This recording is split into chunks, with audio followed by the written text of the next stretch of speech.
আচ্ছা বাবা, এই জায়গাটা একটু ভেবে দেখেছেন, অনুভব করে দেখেছেন?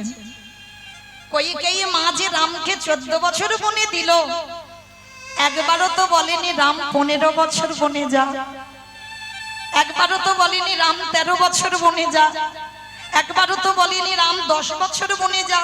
বলেছে কি? একটাই কথা বলেছিল, আমার রাম যেন 14 বছর বনবাসী হয়। কিন্তু কেন এই 14 বছরের উপরে বাবা কথাটা চাপ দিয়ে বলল কেন? কারণ যে তত্ত্বটা বাবা আপনারা আমরা সবাই জানি না। রাম তখন রামের জন্ম হয়নি বাবা, রাম আবির্ভূত হওয়ার আগে এই সূর্য বংশে একটা অভিশাপ দেওয়া ছিল। কি অভিশাপ? না, সূর্য বংশে যদি কোনো পুত্র সন্তান 25 বছরের আগে রাজ সিংহাসনে বসে রাজ্য অভিষেক হয়, তৎক্ষণাৎ তার অপঘাতে মৃত্যু হবে। সূর্য বংশকে অভিশাপ দেওয়া আছে বাবা। তা কথাটা শুনে দশরথ হেসে উড়িয়ে দিয়েছিল, হায় রে, আমার অযোধ্যায় আমার বংশে কোনো পুত্রই তো নেই, আর রাজ্য অভিষেক হবে কার, আর মৃত্যুটা বা হবে কার? কথাটা উড়িয়ে দিল বাবা। বহু বৎসর পর পুত্রেষ্টি যজ্ঞ করে রাম লক্ষ্মণ ভরত শত্রুঘ্নকে পেয়েছিল, কিন্তু যখনই পুত্র পেল না, ওই পুত্র পেয়ে আনন্দে বাবা ভুলে গেল সেই অভিশাপের কথা। শুধু একজন মায়ের মনে ছিল বাবা, যে হলো আমার কইকেয়ী মা। রাজ্যাভিষেক হবে, রামের বয়স 12 বছর। অযোধ্যায় চারিদিকে আলোয় আলোকিত হয়ে গেল বাবা, চারিদিকে আলো, চারিদিকে বাদ্যি বাজনা বাজছে, রাজ্যের অভিষেক হবে রামচন্দ্রে। সবাই আনন্দে হই হুল্লোড় করছে। কইকেয়ী মা ঘরে গিয়ে হিসাব করে নিল, এখন আমার রামের 12 বছর বয়স, আর 14 বছর যদি বনে পাঠাই, তাহলে 12 বার 14তে কত বয়স হবে বাবা? 26। তাহলে অভিশাপ দেওয়া আছে 25-এর আগে যদি সিংহাসনে বসে, তাহলে রাম 14 বছর পরে যদি ফিরে তখন যদি সিংহাসনে বসে, তখন তোমার রামের অপঘাতে মৃত্যু হবে।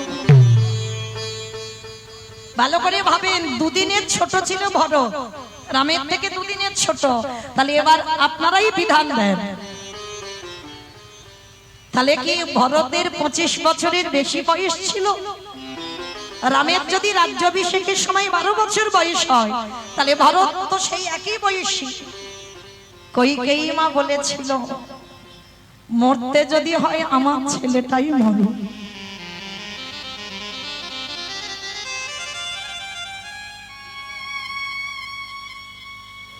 এই হলো বিমাতা, এই হলো সৎ মা। নিজের ছেলের থেকে মা অন্যের ছেলেকে বেশি ভালোবাসতে হবে। নিজের ছেলেকে যদি দুর্গাপূজায় একটা বছর জামা না দাও, কিন্তু যে তোমার সৎ মা বলে তাকে কিন্তু দিতে হবে। তোমার ছেলেকে যদি কম খেতে দাও, যে তোমার সৎ মা বলে তাকে তোমায় বেশি খেতে দিতে হবে, তবেই তুমি প্রকৃত সৎ মা। রামায়ণে কইকেয়ী মা দেখিয়ে দিল, সৎ মা যদি হতে হয় কইকেয়ী মা মত হও। ভরত রাজ সিংহাসনে বসবে কেন? মরণ যদি হয় আমার ভরতের খো, আমার রামের অঙ্কে যেন আছে। যার জন্য তো বাবা রামচন্দ্র বনবাস থেকে ফিরে যখনই অযোধ্যায় পা দিল না, প্রথমেই ডাক দিয়েছিল মা।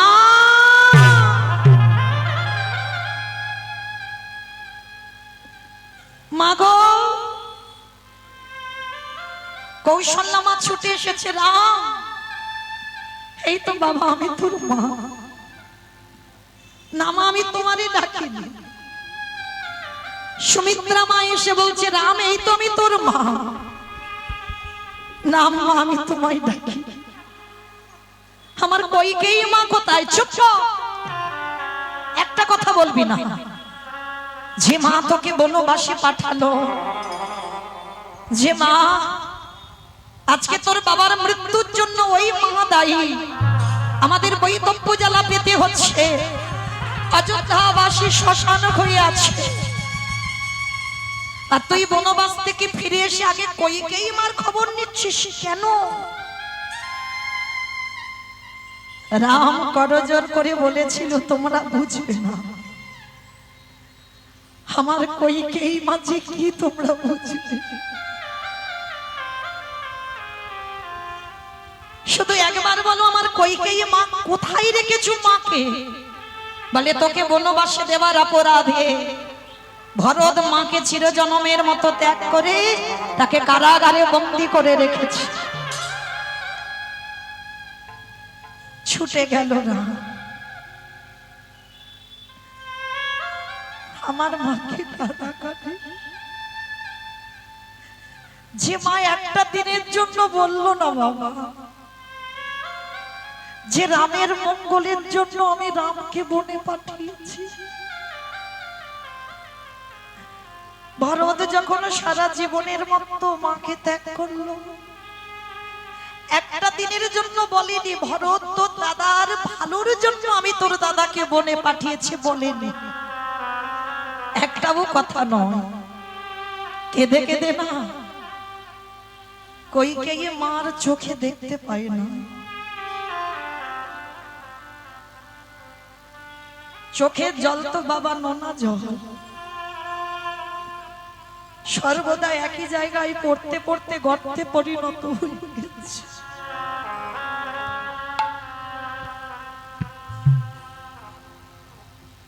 হৃদয়ে রামের প্রতিচ্ছবি দাঁড়িয়ে শুধু সারাদিন রাম একবার দেখা দে, ওরে রাম রে,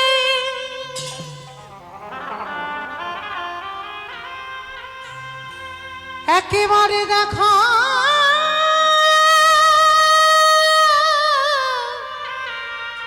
দেখা দে।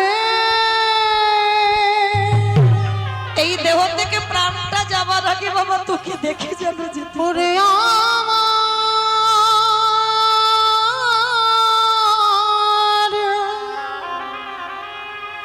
নয়ন মনি।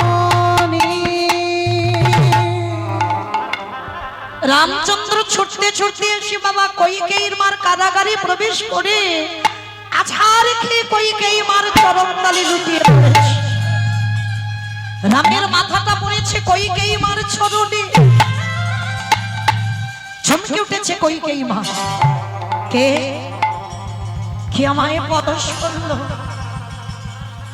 কে রে বাবা তুই?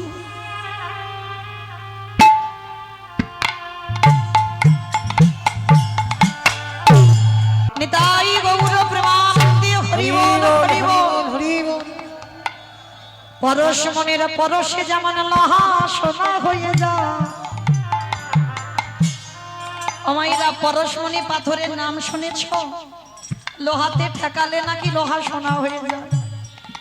আর এই জগৎ সংসার আছে, যদি একজন ভক্ত আমার গৌরী গোবিন্দ পরশে পেয়ে যায়, তার হৃদয় নাকি সোনায় পরিণত হয়ে যায়। তার হৃদয় নাকি সোনার থেকে আরো মূল্যবান হয়ে যায়। যেই না কইকেয়ী মাকে রাম পরশে করল, কইকেয়ী মা নয়নে আর দেখতে পায় না। সর্বঙ্গে খাদে বোলায় বলল কে রে বাবা তুই? বলে বলে আমার রাম কি আমার কাছে এলি? বলে রামে এলি না গা, আমার ভটা দিয়ে এলি। আমার কপালে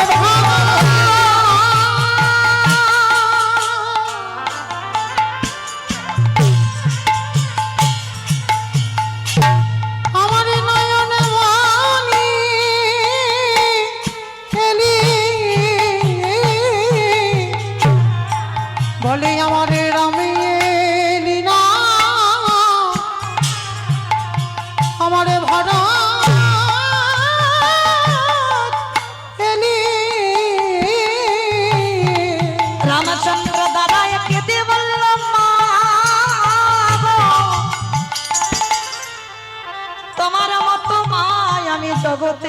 নয়।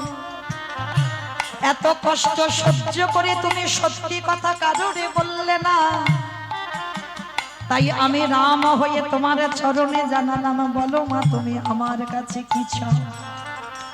কইকেয়ী মা চরণ তলে লুটিয়ে পড়ে বলল, রাম রে যদি দিতে হয় তোর কাছে আমি জানাই রাখলাম, আমার একটা সম্পদে দে বাবা। বলো মা তুমি কি চাও? আমার দৃষ্টি শক্তি একটু ফিরাই দে। আমি আর তো কিছু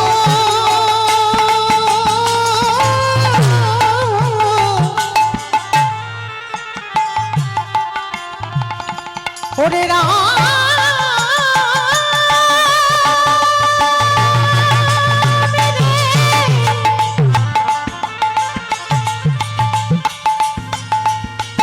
ওরে তোর চরণে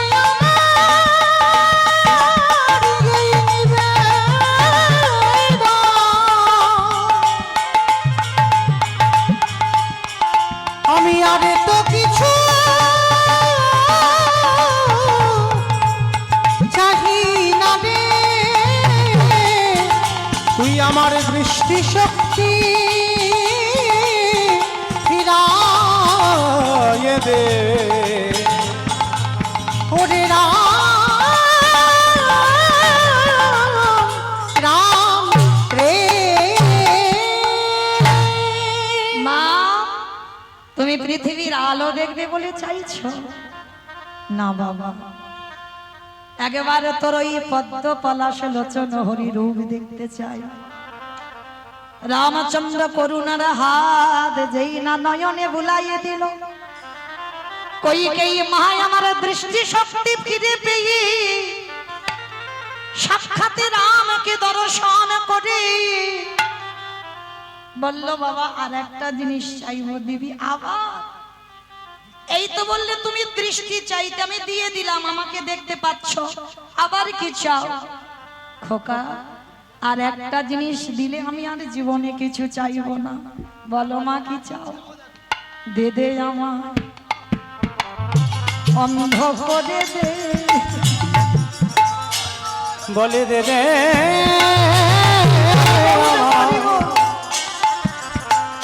আমায় অন্ধ করে দে রে। বলে যে নয়নে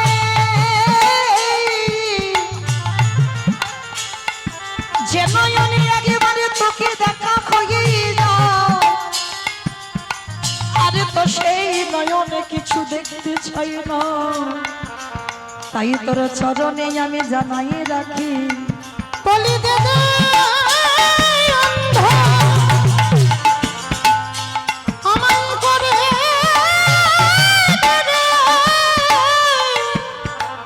যেই না মায় আমার নয়ন জলে কাঁদিল, আমার রামচন্দ্র ছুটে গিয়ে মাকে হৃদয়ে ধরে আজ দুজনে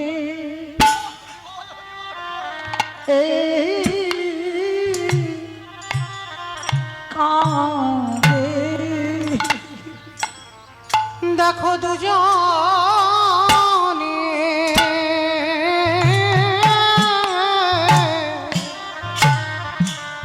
কাঁদে।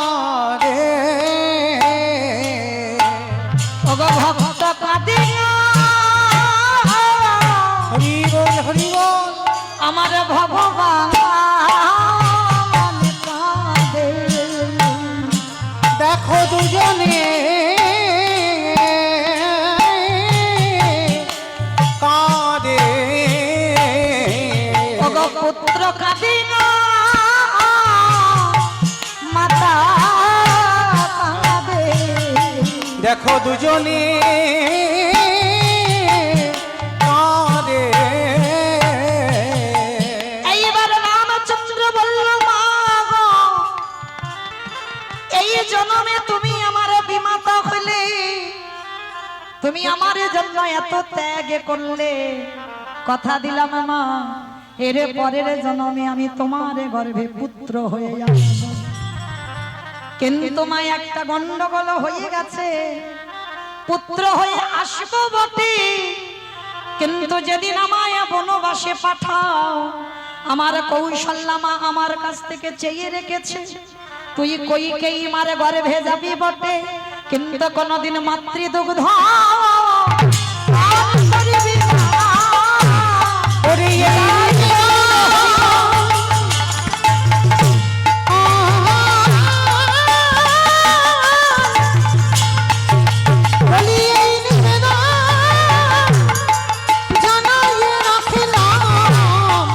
কোনদিনে মাতৃদুগ্ধ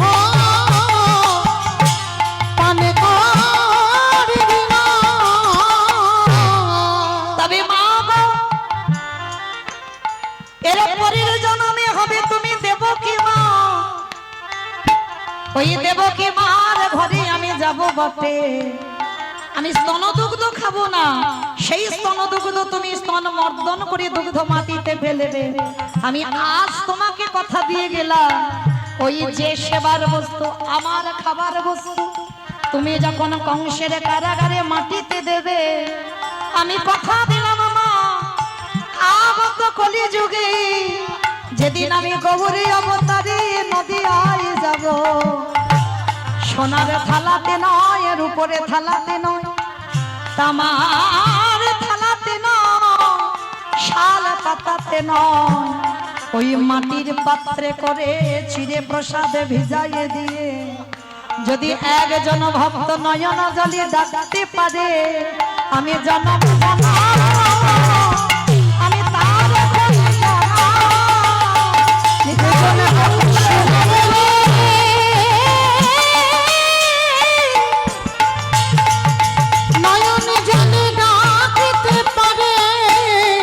আমি যে জন্মে জনম তারে হয়ে যায়।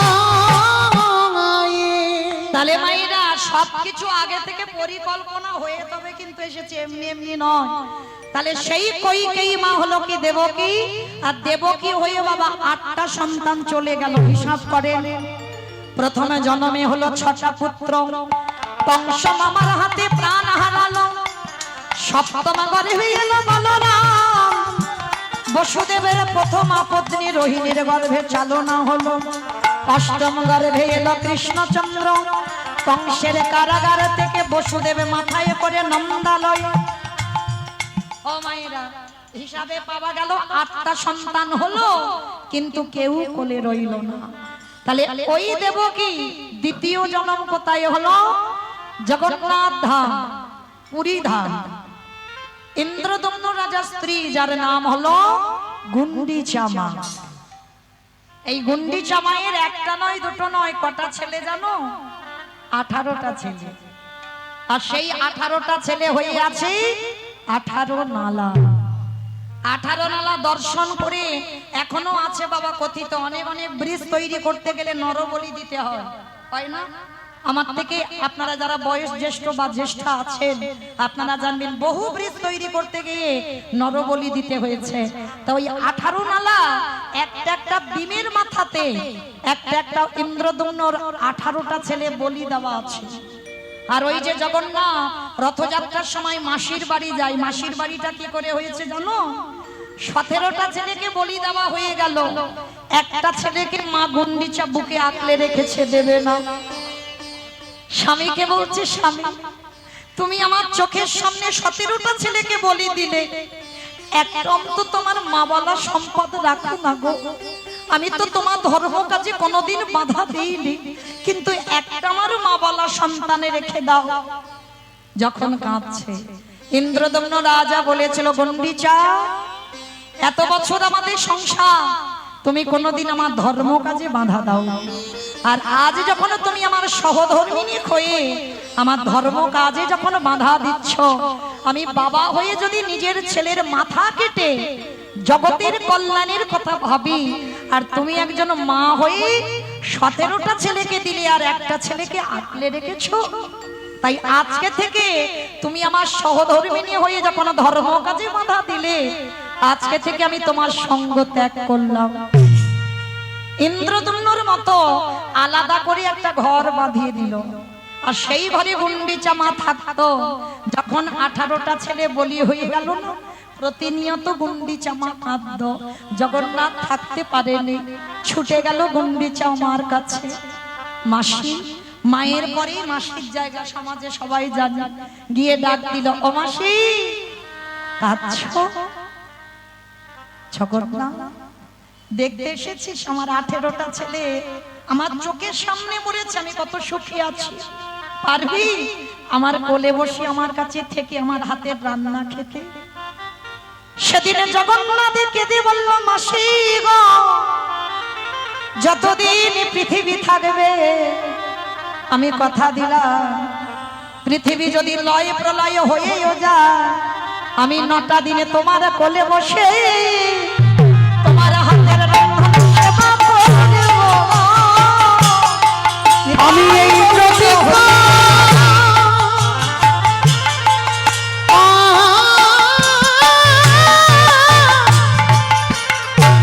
করে রাখলাম, 9টা দিনে তোমার ঘরে বসে আমি সেবা করব। আস্তে তাই বাবা রথযাত্রার সময় গর্ভগৃহ থেকে জগন্নাথ বার হয়ে 9টা দিন মাসির বাড়ি কাটাতেই হবে। এত মহামারী হয়ে গেল, আটকাতে পেরেছে আমার জগন্নাথকে। ও মাসির বাড়ি পাঠাতেই হবে। কেন? পৃথিবী যতদিন থাকবে কথা দেওয়া আছে বাবা, সব আগে থেকে কথাবার্তা সেই অনুযায়ী চলছে। আজকে লক্ষ্য করেন তাহলে, প্রথম জন্মে দেবকী হয়ে 8টা গেল, দ্বিতীয় জন্মে গুন্ডিচা হয়ে 18টা গেল। হিসেব রাখবেন মা, কেমন কাঁদালে কাঁদতে হয়। একটা ছেলে রামকে 14 বছর বনে দিল বলে জনম জনম পুত্র হারাতে হচ্ছে। 8টা গেল, 18টা গেল, আর তৃতীয় জন্ম কোথায় হলো? এই নদী আর মাটিতে নীলাম্বর চক্রবর্তীর কন্যা সচী মা হয়ে, ওই সচী মায়ের প্রথম 8টা কন্যা সন্তান হলো। অদ্বৈতর আচার্যের প্রণামে দেহ রাখলো। নবম গর্ভে বিশ্বরূপের সন্ন্যাসী হলো। দশম গর্ভে নিমাই এলো। 24 বছর বয়সী ওই সারা নদিয়াকে কাঁদিয়ে, আমারে বধূ বিষ্ণু প্রিয়াকে কাঁদিয়ে, সচী ঠাকুরানীকে কাঁদিয়ে নিমাই হয়ে গেল সর্বত্যাগী সন্ন্যাসী। তাহলে হিসাব পেলেন, 10টা চলে গেল কলিযুগে সচী মাতা হয়ে। তাহলে মায়েরা কি বুঝলাম? কাঁদালে কাঁদিতে হয়, এ কথাটা মিথ্যা নয়। তাহলে গ্রন্থ প্রমাণ। তাহলে মায়েরা জীবনে যেন ভুল করে কারোর কাঁধে দোষ চাপিয়ে দিও না। অমুকের জন্য আমার জীবন বরবাদ হয়ে গেল, অমুকের জন্য আমার জীবনে এত কষ্ট, বলি না মা? কখনো বলো না, কারণ তুমি তোমার কর্মফল ভোগ করছো, তার জন্য ওই মানুষকে দায়ী করো না।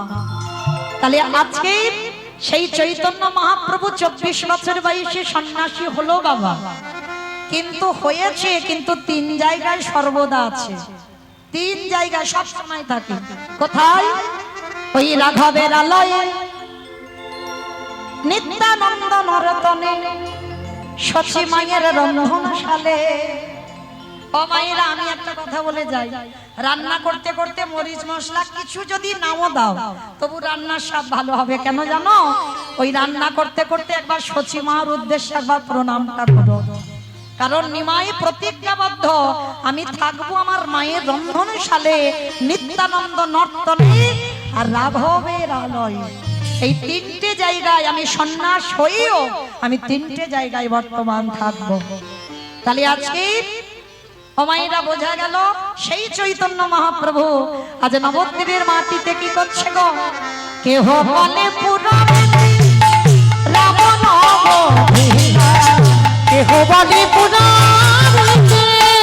আস্তে আমায়, এগুলো আমার বাঁধানো গান নয়, আমি আমার মন গড়া গান গাইছি না। তাহলে গানগুলো এগুলো মহাজনী পদাবলী, এটা কীর্তন তো। আর এই কীর্তন আসলে বাবা একটু যদি মহাজনী পদাবলী না হয়, কীর্তন গাওয়া শোনা সবটাই বৃথা। কারণ তাহলে বাবা এটা কীর্তন হবে কেন? এটা যাত্রা নাটক ফাংশন, এটা তো আসর হতে পারতো, কীর্তন হতো না। তাহলে কীর্তনের আসরে দাঁড়িয়ে মহাজনী পদাবলী শোনা মানে বাবা ভজন, এটাও আমাদের সাধনা। তো চলো একটু প্রেম সে বুলুধ্বনি দাও দেখি একবার। কেহ বলে পুরবেদী রাবণ বধিরা, কেহ বলে পুরাবেতি আমার গোনারে,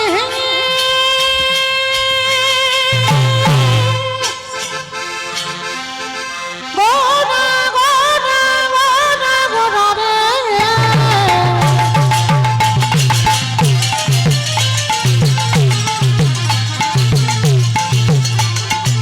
গোনা গোনা গোনা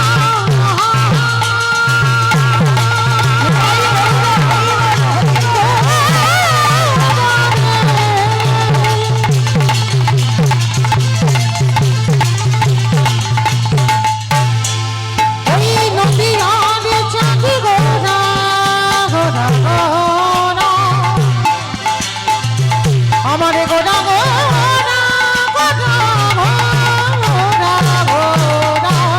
কেহ বলে পুরবেদী রাবণ বধিরা, কেহ বলে পুরাবেতি রাবণ বধিরা, অগোলকের বৈভব লীলা প্রকাশ করিলা, ওই গোলকের বৈভব লীলা প্রকাশ করিলা, অগোলকের বৈভব লীলা প্রকাশ করিলা, ওই গোলকের বৈভব লীলা প্রকাশ করিলা।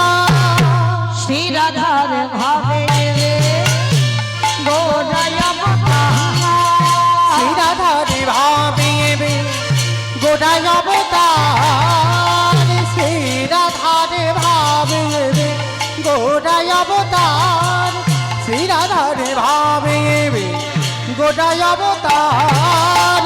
হরে কৃষ্ণ নামে করিলা প্রচার, এবার হরে কৃষ্ণ নামে গৌর করিলা প্রচার, হরে কৃষ্ণ নামে করিলা প্রচার, এবার হরে কৃষ্ণ নামে গৌর করিলা প্রচার। এইবার লীলা প্রকাশ হলো, এইবার লীলা প্রকাশ হলো, এইবার লীলা প্রকাশ হলো, এইবার লীলা প্রকাশ হলো, গোলকের বৈভব লীলা প্রকাশ করিলা, এবারে গোলকের বৈভব লীলা প্রকাশ করিলা, গোলকের বৈভব লীলা প্রকাশ করিলা।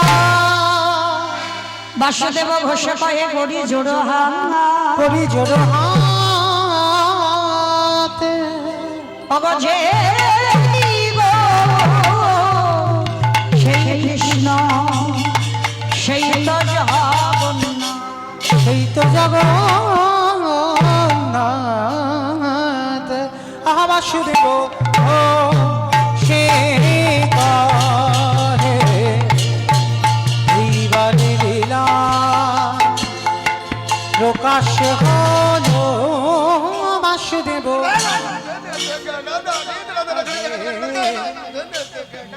লীলা বাসুদেব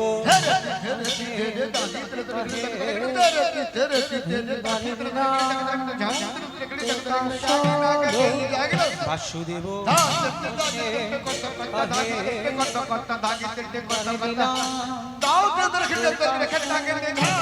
বাসুদেব ঘোষে কহে এইবার লীলা প্রকাশ হলো, বাসুদেব ঘোষে কহে এইবার লীলা প্রকাশ হলো, বাসুদেব ঘোষে কহে এইবার লীলা প্রকাশ হলো, বাসুদেব ঘোষে কহে এইবার লীলা প্রকাশ হলো, বাসুদেব ঘোষে কহে। জনিতাই চলুন এবার আমরা যাব, এই স্নান পরিত্যাগ করে সবাই যাব বিষয়। তা তখন যখন আশ্রয় ছিলাম সবাই দেখে আবার প্রেম সে বলেন তো গৌর সুন্দর কি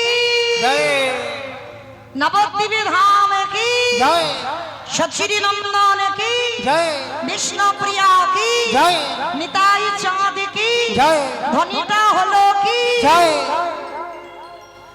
এটাও জয় বললাম ধ্বনিটা হলো কি, এটা নাকি জয়, এটা জয় নয়, একটু প্রেম সে জয় দিতে হবে। এত জোরে জয় দাও, কত দূর শোনা যাবে? ও বাবা, শিয়ালদা চলে যাবে, বারাইপুর যাক, সোনারপুর যাক। আমার যাবে? যাবে? বেশ, কই দেখি আগে যদি যাই আমার নিতাই চাঁদ গৌরচাঁদের মতো হাত দুটো তোলো দেখি। যাদের যাদের হাত আছে তোলো, যাদের নাই বলবো না। হরি বল। সবাই একসঙ্গে দেখি। কই আমার কমিটি দাদা ভাইরা বাবারা যারা বসে আছেন হাত নেই। হাই ভগবান, যারা পরিচালনা করছে তাদের হাতই নেই। তোলেন দেখি সবাই। আমার নাম মৌমিতা ঘোষ, আমার পদে পদে দোষ। হাত তুলিয়ে তবে যাব। চলো সবাই একসঙ্গে বলো, গৌর সুন্দর কি জয়, নবদ্বীপ ধাম কি জয়, সচিব নন্দন কি জয়, বিষ্ণু প্রিয়া কি জয়, নিতাই চাঁদ কি জয়, ভক্ত বৃন্দ কি জয়, হরিবাসন ধাম কি জয়, আপন আপন গুরু চরণ জয়, নিতাই গৌর প্রেমানন্দে। হরি বল, হরি বল, হরি বল। বেশ, একটু ঘোষণা একটা করে দিই। হরি বল। গ্রাম রাধানগর, সোনারপুর, থানা নরেন্দ্রপুর। দিনটা কবে? 29শে ফাল্গুন। 29শে ফাল্গুন সকাল 11টায় সুনন্দা ভট্টাচার্য, বেলা 2:30টায় মৌমিতা ঘোষ। তার মানে বুঝতে পারছো তো? বললাম না। সন্ধ্যা 6:30টায় মাননীয় সুমন ভট্টাচার্য মহাশয়। রাত্রি 9:30টায় অনুরাধা দেবস্বামী। রাত্রি 1:30টায় মেঘনাথ মালি। ঘোষণা করে দিলাম 29শে ফাল্গুন। ঠিক আছে। আর এটা তো আমার খুব কাছের হরিবাসর, আমার দেবু ভাই বসে আছেন, ওদের হরিবাসর অনেকে জানেন এখানে, তবে একটু প্রচার করে দিলাম। কেমন? 29শে ফাল্গুন আপনারা পৌঁছে যাবেন আমার দেবু ভাইয়ের বাড়িতে। নিতাই গৌর প্রেমানন্দে। হরি বল, হরি বল, হরি বল, হরি বল। আমা অন্য সময় যাও বা না যাও, 2:30টার সময় যেও।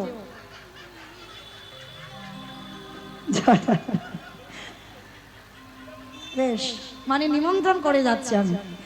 তো চলেন এবার আমরা একটু বিষয়ে যাই। আজকে আমরা আস্বাদন করব আমরা যে সব গোস্বামীদের পদ অবলম্বন করি বাবা ভজনে আগিয়ে যাচ্ছি, সেই গোস্বামীদের মধ্যে একজন গোস্বামীর চরিত্র আলোচনা করব।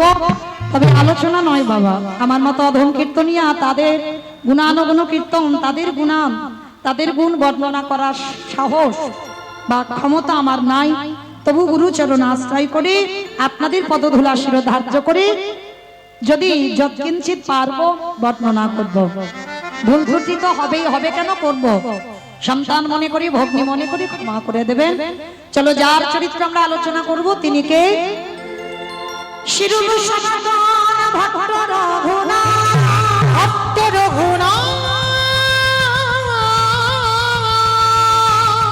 শ্রীজীব গোপাল ভট্ট দাস রঘুনাথ, দাস রঘুনাথ। এই ছয় গোসাইয়ের করি চরণ বন্দন, চরণ বন্দন, যাহা হইতে বিঘ্ন নাশী অভীষ্ট পুরা, অভীষ্ট পুরাণ। এই ছয় গোসাই যাবে ব্রজে কইলাম রোজ কইলাম আসে, রাধা কৃষ্ণের নিত্য লীলা করিলা প্রকাশ, প্রকাশ। শিরূপ সনাতন ভট্ট রঘুনাথ, শ্রীজীব গোপাল ভট্ট দাস রঘুনাথ। এই ছয়জন গোস্বামী সেই ব্রজে রাধা কৃষ্ণের লীলা প্রকাশ করেছেন। কারণ ভক্তির বীজ বপন করেছেন এই ছজন গোস্বামী। আর এই ছজন গোস্বামীর মধ্যে আজকের আমাদের আলোচ্য বিষয় হবে হুগলি জেলায় আদি সপ্ত গ্রামে বাড়ি, যার নাম হলো রঘুনাথ দাস।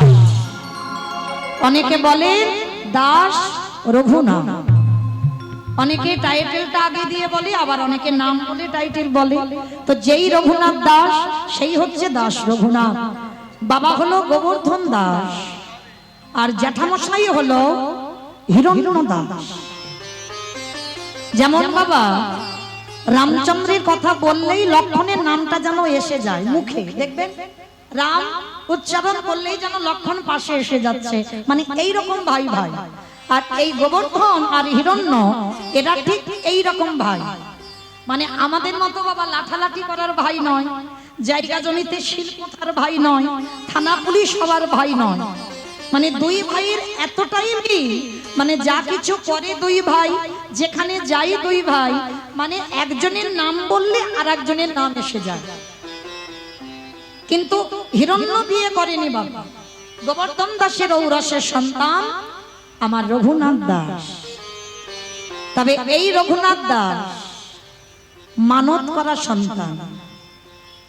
অনেকে আছেন মা মানসিক করেন না ভগবানের কাছে, এই মানসিক করা সন্তান বাবা তারা একটু আলাদা হয়। সচরাচর বাবা জড় জগতের সঙ্গে মিল পাবে না যদি তুমি মানত করে সন্তান পাও। তো এই রঘুনাথ দাস মানত করে পেয়েছিল কোথায় জানো? একটা কথা বলে যাই মা, আমরা বহু বহু সংসারে বাবা একটা সন্তানের জন্য 7 ঠাকুরের কাছে কাঁদি, ঠাকুর যেন আমার বংশে একটা পুত্র সন্তান হয়, কারণ আমার বংশ রক্ষার জন্য। অনেকে কাঁদেন, ডাক্তার বৈদ্য কবিরাজ কিছুই হয় না। আমি একটা জায়গার নাম বলে দিই বাবা, আমার বিশ্বাস ভক্তি যার কৃষ্ণ তার সর্বশাস্ত্রে কয়, ভক্তি না থাকিলে কৃষ্ণ দেখিও বা কিবা হয়। সেই বিশ্বাস নিয়ে এই হরি বাসরে দাঁড়িয়ে বাবা আমি বলে যাই, একটা জায়গায় গিয়ে একটু নয়ন জলে কেঁদে দেখো, যে জায়গাটা হচ্ছে উত্তর প্রদেশ রাধা কুণ্ডের তীর। আমার রাধারানী বড় করুণাময়ী গো, আমার রাধারানী বড় প্রেমময়ী, আমার রাধারানী বড় কৃপাময়ী। যারা সকাল থেকে কৃষ্ণ নাম ভজন করো না, অন্তিমে গেলে বাবা চিত্রগুপ্ত বিচিত্রগুপ্তকে দেখে বলবে, খাতাটা খোলো দেখি ভক্ত কি করেছে ধরায়। বলবে যদি কেউ কৃষ্ণ নাম বলে কাঁদো। কিন্তু বাবা কেউ যদি আমার রাধা চরণের দাস হয় তার বিচার হয় না, বিচার হবেও না। ওই যে বললাম আমার রাধারানী করুণাময়ী, একবার রাধা বলে কাঁদলে বাবা চিত্রগুপ্ত বিচিত্রগুপ্তকে দেখে খাতা খুলতে বলবে না, রাধারানী তাকে চরণে ঠাঁই দিয়ে দেয়, কোনো বিচার হবে না। তো যদি যাবেন দুর্গা পূজার পরেই পরে বাবা বগুলা অষ্টমী, রাধাকুণ্ডের আবির্ভাব তিথি, রাধাকুণ্ডে স্নান যোগ হয়, লাখো লাখো ভক্তরা যায়। আর সেই সময় গিয়ে ওই রাত্রিতে স্নান করে ভিজে কাপড়ে একবার আঁচলটা পেতে আমার রাধারানীর কাছে একবার ভিক্ষাটা চাইবে। তুমি যদি করুণাময়ী হও, তুমি যদি কৃপাময়ী হও, তোমার সেবার নিমিত্তে আমার সংসারে একটা কৃষ্ণবালা পাখি দিও। আমার বিশ্বাস চলে যাবে। ঠিক আমার রাধারানী কৃপা করে করুণা করে একটা কৃষ্ণবালা সন্তান আপনার বংশে পাঠিয়ে দেবে। এই গোবর্ধন দাস মানত করেছিল, কারণ এরা তো জমিদার। শুধু জমিদার বলা ভুল হবে বাবা, এদের প্রতি মাসে আয় ছিল 12 লক্ষ স্বর্ণ মুদ্রা, আর নবাবকে কর দিতে হতো 8 লক্ষ স্বর্ণ মুদ্রা। মানে সরকারকে কর দিতে হতো 8 লক্ষ, আর মাসে ওদের আয় ছিল 12 লক্ষ স্বর্ণ মুদ্রা। মানে কত বড় ধনী। কিন্তু ধনী হলে কি হবে বাবা, বংশে একটা পুত্র সন্তান ছিল না। তাই রাধাকুণ্ডের তীরে গিয়ে রাধারানীর কাছে প্রার্থনা করে, রাধারানীর কাছে কেঁদে সেধে একটা পুত্র সন্তান যদিও বা পেল, ও মাইরা সে ছেলে জন্ম থেকেই বাবা তার বৈরাগ্য ভাব, জন্ম থেকেই সে বৈরাগ্য নিয়ে জন্মেছে। আচ্ছা বলেন তো মা, বৈরাগ্য কাকে বলে? সংসার ধর্ম ত্যাগ করে দিয়ে বাবা মাকে কাঁদিয়ে, স্ত্রী পুত্র পরিবারকে কাঁদিয়ে মঠ মন্দিরে গিয়ে বসে থাকা, তাকেই বলে বৈরাগ্য। তাকে বলে না? তাহলে কাকে বলে বৈরাগ্য? সংসারে থেকে বৈরাগী হতে হবে, কত সোজা নয়। এটা কলিযুগ বাবা। সংসার ত্যাগ করতে বলিনি, যদি সংসার ত্যাগ করতে বলতো তাহলে দেবর্ষি নারদ কলিযুগে শ্রীবাস হয়ে বিয়ে করে একটা পুত্র সন্তানের জন্ম দিত না। মালিনীকে বিয়ে করলো, কৃষ্ণদাস নামে একটা সন্তান হলো। অদ্বৈত আচার্য গোসাই দুটো সংসার করলো, নিতাই চাঁদ দুটো সংসার করলো, আমার নিমাই পণ্ডিত একটা সংসার করলো। সর্পাঘাতে যখন মৃত্যু হয়ে গেল তারপরে আবারও দ্বিতীয়বার বিয়ে। এটা কলিযুগ। সংসার ধর্ম বড় ধর্ম, কিন্তু বাবা এখানে আমরা কেউ সংসার করছি না, সবাই সং সেজে বসে আছি, কিন্তু সারের কিছু হচ্ছে না। সার তখনই হবে বাবা, দেহটা সংসারে রেখে দিতে হবে, দেহটা স্বামী সেবায় দাও, দেহটা ছেলে পুলে দিয়ে মানুষ করো, আত্মীয় পরিজনকে দেখো, কিন্তু খবরদার তুমি তোমার মনটা যেন একেবারে সংসারে ডুবিয়ে দিও না। মনে রেখে দাও গোবিন্দ চরণে, আর মন গোবিন্দ চরণে রেখে দেহটা সংসারে রেখে তুমি ভজন করো, তবেই তুমি বলবে আমি সংসারী। আর তা না হলে বলবে একটাই কথা, আমি সং সেজেছি কিন্তু সারের কিছু বুঝি। আর বৈরাগ্য কাকে বলে? মহাপ্রভু যে শিক্ষা দিয়েছেন বাবা, সংসারে থেকে বৈরাগ মানে বিষয়সু অনাসক্তি, মানে বিষয়ের প্রতি আসক্তি থাকবে না। বাবা ঠাকুর কোন বিষয়ের কথা বললো? জায়গা জমি, গাড়ি বাড়ি, টাকা পয়সা, এইগুলো এই বিষয় না। তাহলে কোন বিষয়? আমাদের ইন্দ্রিয়ের বিষয়। এতজন ভক্ত দাঁড়িয়ে আছেন, বসে আছেন, আমি কীর্তনিয়া সম্প্রদায়, খুব কঠিন মা, খুব কঠিন। সংসারে দাউ দাউ করে আগুন জ্বলবে। ইন্দ্রিয়ের বিষয়ের কথা বলেছে, তোমাকে সংসার থেকে এই ইন্দ্রিয়গুলোকে বাবা গুটিয়ে নিতে হবে। যেমন ধরো তোমার জিহ্বার লালসা থাকবে না বাবা, সেই রবিবার এলে ভালো মন্দ রান্না করে খাওয়া, এইটা থাকবে না।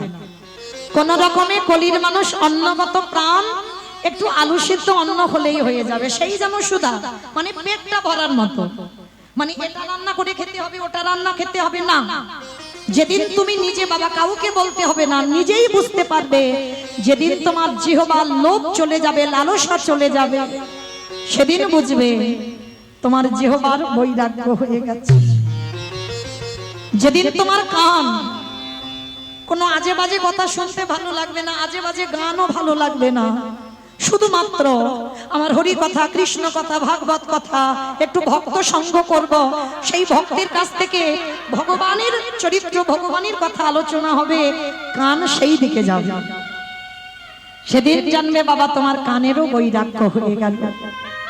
যেদিন তোমার দুটো চোখ সাধুগুরু বৈষ্ণব আর আমার ভগবানের চরণ ছাড়া আর কিছু দেখতে ভালো লাগবে না,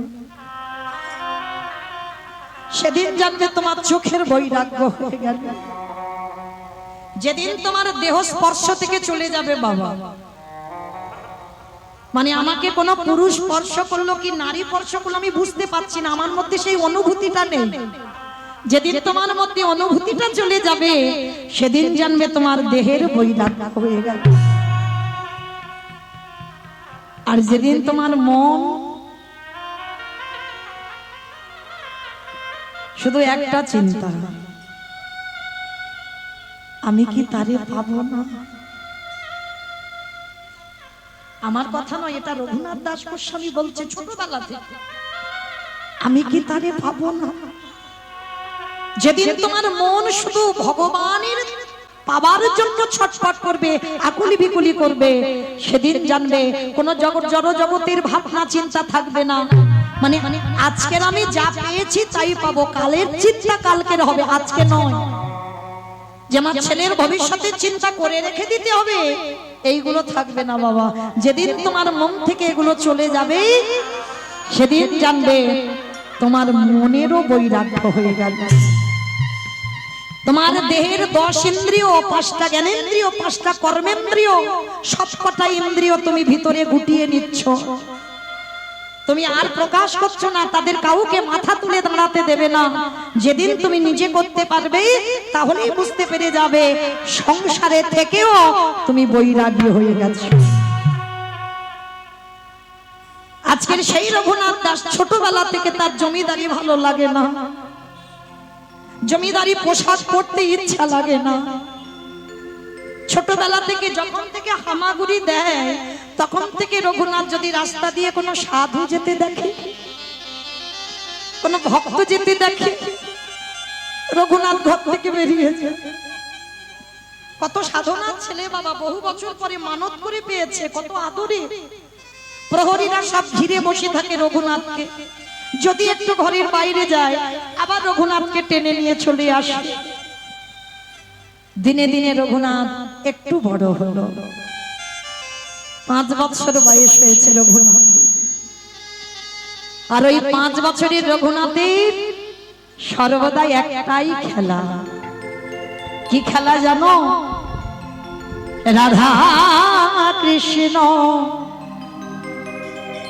সেবিব। নরোত্তম দাস ঠাকুরের বৈষ্ণব পদাবলী। জীবনে রাধা কৃষ্ণ সেবিব মই, জীবনে মনে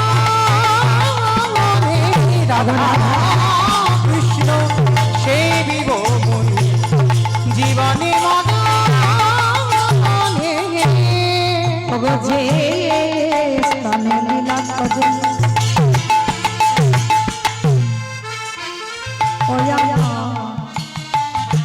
যুগল আবার যে স্থানে লীলা করে আমারে যুগল কিশোর, আবার সখীর যিনি হইয়া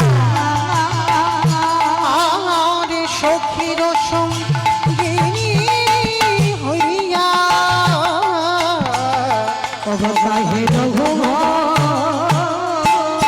রাধা কৃষ্ণ সেবিব জীবনে মনে রাধা কৃষ্ণ সেবিব জীবনে মনে বৃন্দাবনে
নরোত্তম দাস তার কোনা কাঁদালে সদাই নরোত্তম দাস। রঘুনাথ 5 বছর হয়েছে, প্রতিদিনও তো রাত্রের বেলা বাড়ি থেকে চলে যায়। আজকের বাবার জ্যাঠামশাই দুইজনে আলোচনা করলো, এই দাদা ছেলেকে পাঠশালায় ভর্তি করে দিয়েছ, একে ঘরে রাখা যাবে না। ওকে যদি ঘরে রেখে দিই কখন বলতে ও কোথায় চলে যাবে আর খুঁজে পাওয়া যাবে না। আর যদি ওকে গুরু আশ্রমে রেখে দেওয়া যায়, আমার মন বলে ওখানে ও ভালো থাকবে। রঘুনাথ 5 বছরের ছেলে রঘুনাথকে কোলে নিয়ে আজকের বাবা জ্যাঠা গেছে কোথায়? ওদের কুলগুরু হচ্ছে বলদেব আচার্য। অমাইরা এইবার একটু আস্বাদন করবেন। যেমন আমরা ছেলেদের বোর্ডিং এ দিই না, তুমি মনে করলে কি ছেলের সঙ্গে দেখা করতে পারবে? পারবে না তো। তখনকার দিনে বাবা ধ্রুব বললো, প্রহ্লাদ বললো, এরা সবাই গুরু আশ্রমে। আর সেখানে যাওয়া মানে প্রতিনিয়ত বাবা মার সঙ্গে যোগাযোগ হয় না, একটা দিন থাকে, একটা ক্ষণ থাকে, সময় থাকে, সেই সময় বাবা মার সঙ্গে দেখা করা যায়। তা রঘুনাথ তো ছোট 5 বছরের ছেলে। কতটুকু ছেলে? রঘুনাথকে নিয়ে গেছে হিরণ্য দাস আর গোবর্ধন দাস। গুরুদেব, গুরুদেব, কি ব্যাপার গোবর্ধন? 2 ভাই কি মনে করে আমার এতদিন পরে আমার আশ্রমে? গুরুদেব, আমাদের ছেলে রঘুনাথ, নাও তোমার চরণে আশ্রয় দাও, ওকে মানুষের মতো মানুষ করে তোলো। অসম্ভব, অসম্ভব। ও বড় লোকের ছেলে বাবা, খামখেয়ালি ছেলে। আর বহু বছর পরে পেয়েছো মানে আদরে একেবারে বাঁদর হয়ে গেছে বাবা। ওই ছেলে রাখতে পারবে না, হ্যাঁ গুরুদেব তো রাখবে না। আর হিরণ্য আর গোবর্ধন দুইজনের চরণটা ধরেছে। গুরুদেব, তুমি তো জানোই না আমাদের রঘুনাথের চরিত্র কেমন। 2 দিন দেখো, আর 2 দিন দেখে যদি ভালো না লাগে তখন খবর দেবে, আমি নিয়ে চলে যাব ছেলেকে। 2 দিন দেখো। অমাইরা গুরুদেবের তো দোষ নয়, গুরুদেব তো জানে বড় লোকেদের ছেলেরা একটু খামখেয়ালি হয় না, মানে একটু জেদি হয়, মানে যখন যেটা লাগবে তো লাগবে, ওই ভয়ে রঘুনাথকে থাকতে দেবে না। তার 2 দিন সময় দিয়েছে। তা গুরুদেব বলদেব আচার্য বললেন, ঠিক আছে 2 দিন দেখবো, যদি ভালো থাকে তো ওকে রাখবো, আর যদি ভালো না বাসি তাহলে খবর দিলে তোমরা নিয়ে যাবে। ঠিক আছে গুরুদেব, তাহলে আমাদের রঘুনাথ রইল তোমার কাছে। রঘুনাথকে রেখে চলে গেল। ও মায়েরা, তখনকার আর পড়াশোনা মানে ভাগবত। বলদেব আচার্য ভাগবত গ্রন্থ নিয়ে বসল। শুধু রঘুনাথ একা নয়, অন্যান্য পড়ুয়ারা বসেছে, ঠিক আপনারা যেমন বসেছেন। আর এই জায়গাটা দাঁড়িয়ে আছে বলদেব আচার্য, ভাগবত পড়ছে। পিছনে যারা বসেছে বাবা কত হইচই গন্ডগোল করছে। আর রঘুনাথ যে প্রথম আজকে গুরু আশ্রমে প্রথম সবার সামনে বসেছে। ও তো জন্ম থেকেই বাবা তৈরি হয়ে এসেছে, ওকে নতুন করে আর তৈরি করতে হবে না। সামনে বসে আছে গুরুদেব, ভাগবত পড়ছে। ওইটুকু ছেলে বাবা নয়ন জলে বুক ভেসে যাচ্ছে, ওইটুকু বয়স। বলদেব আচার্য পাঠ করতে করতে একবার করে রঘুনাথকে দেখছে আর একবার করে পাঠ করছে। এ কি রঘুনাথের কি হলো বলো তো? আমি বুঝতে পেরেছি বড় লোকের ছেলে তো, বাবা মা জ্যাঠাকে ছেড়ে এসেছে, মনটা খারাপ লাগছে। পিছন থেকে পড়ুয়ারা সব উঠে চলে গেছে, রঘুনাথ এখনো বসে আছে। বলদেব আচার্য ভাগবত গ্রন্থ শেষ করে রেখে রঘুনাথকে কোলে করে নিয়ে বসেছে। একটা কথা মনে রাখবেন বাবা, শিক্ষা। অনেক মানুষের চরিত্র আছে দেখবেন, ছোট ছোট বাচ্চাদেরকেও তুমি বলে সম্বোধন করে, এটা নিয়ম বাবা। সে ছোট হলেও সে ছোটবেলা থেকে তো শিখবে বাবা, যে যাকে যার সঙ্গে কথা বলো না কেন সম্বন্ধটা তুমি বলে কথা বলতে হবে। ওইটুকু ছেলেকে কোলে নিয়ে গুরুদেব বলছে, রঘুনাথ, ও রঘুনাথ এসো। চোখের জলটা মুছে দিয়ে কোলে করে বসিয়ে বলছে, রঘুনাথ, বাবা জ্যাঠার জন্য মন খারাপ হচ্ছে না? গুরুদেব তাহলে কি বাড়ি যাওয়ার জন্য কষ্ট পাচ্ছ? না গুরুদেব। তাহলে কি এখানে তোমার কোনো বন্ধু নেই ওই জন্য কাঁদছো? না গুরুদেব। তাহলে কি এখানে তোমার ভালো লাগছে না? না গুরুদেব। আচ্ছা তাহলে কি তুমি ভাগবত আমি পড়ছি তুমি কিছু বুঝতে পেরেছো? না তো গুরুদেব, কিছু বুঝতে পারিনি। তুমি যে শ্লোক বলছো আমি কিছু বুঝতেই পারছি না। তাহলে তুমি কাঁদছো কেন? গুরুদেব আমি কাঁদছি একটা কারণ, আমি কি তারে পাবো না?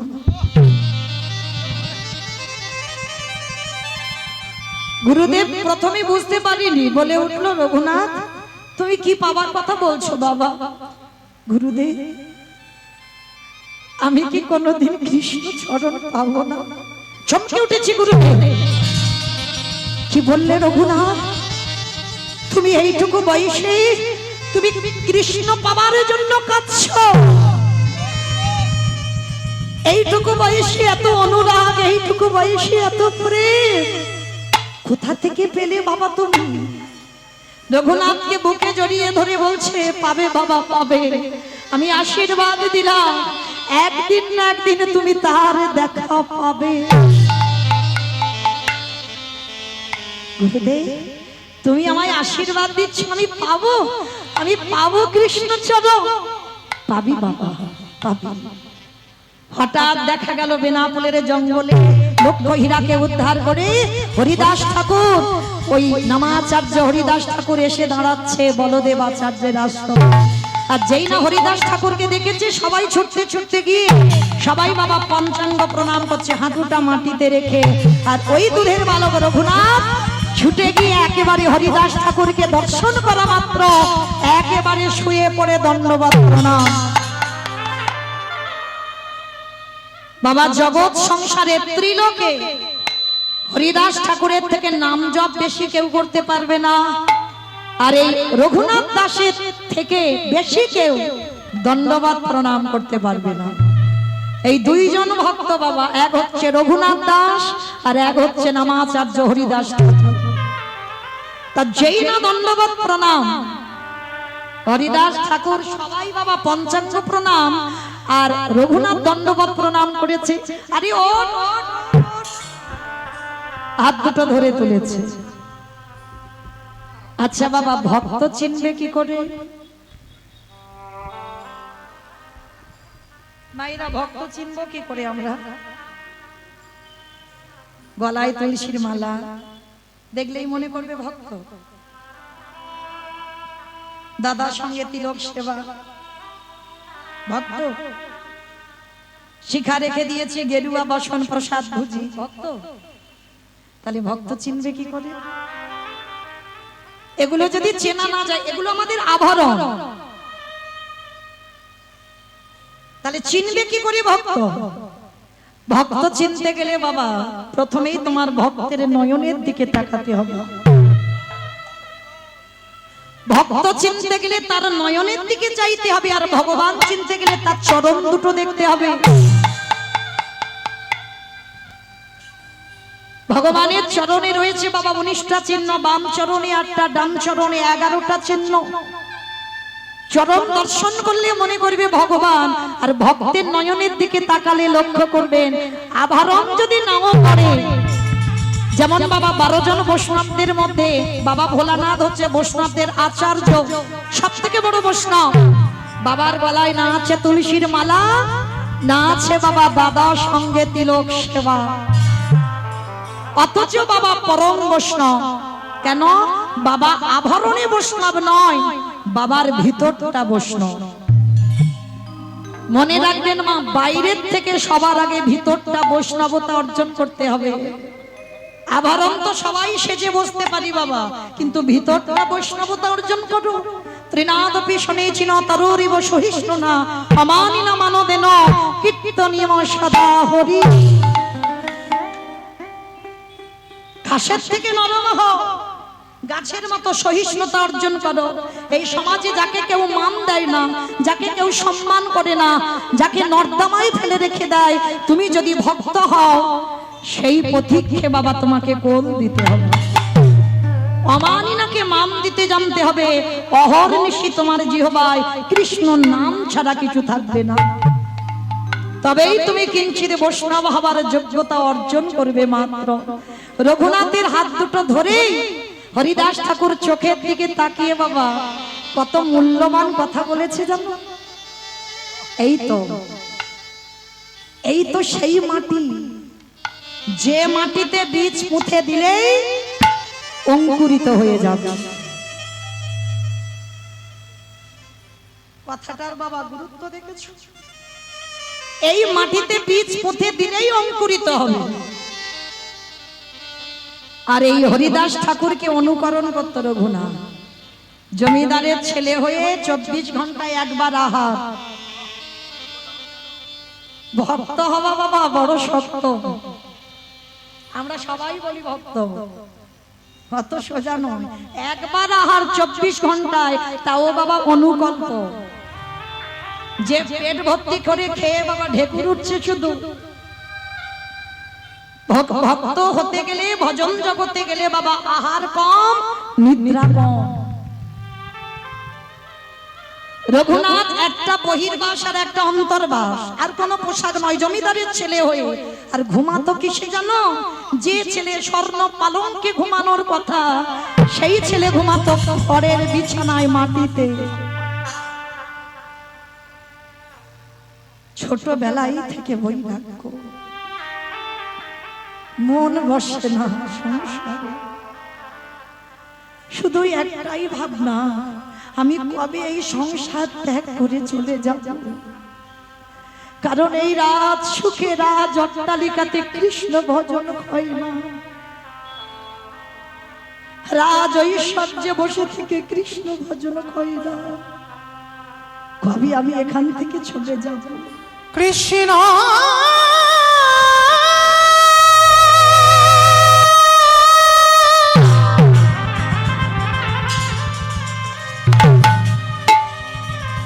একেবারে দেখো,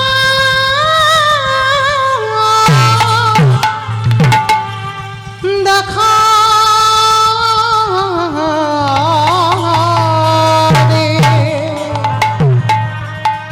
কৃষ্ণ রে, দেখা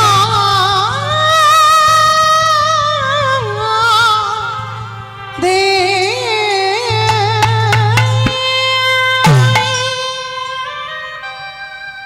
রঘুনাথ গুরু আশ্রম থেকে বাবা ঘরে ফিরল।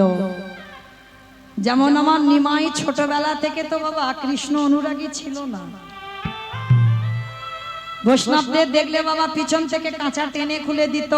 বৈষ্ণবদের শিখা দেখলে টেনে টান দিত। নিমাই ছোটবেলার চরিত্র। কৃষ্ণ প্রেমে উন্মাদ কখন হলো? বাবার নামে গয়ায় পিণ্ড দিয়ে আসার পর। তার আগে কিন্তু নয়, তারপরে কৃষ্ণ প্রেমে উন্মাদ। তারপর থেকে বাবা আর ঘরে থাকতে চাইতো না নিমাই। সবসময় সংসার ঘর থেকে দূরে দূরে থাকতো। ঠিক আজকেরও রঘুনাথের দশা তাই। ঘরে ফিরল বটে আশ্রম থেকে। বাবা জ্যাঠা সিদ্ধান্ত নিল, এ ছেলে মনে হয় সংসারে থাকবে না গো, এ ছেলে সংসারে থাকবে না। রাত হয়, ছেলে বেরিয়ে যায়। একদিন হিরণ্যদাস রেগে গিয়ে বলে, ওনের রঘুনাথ,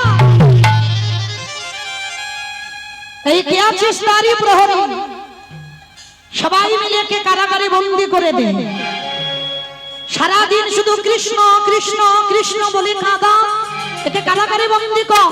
শুধু বন্দী নয়, একে হাতে পায়ে দড়ি বেঁধে শিকল দিয়ে রেখে দিবি, যাতে কারাগার থেকে বেরিয়ে যেতে না পারে।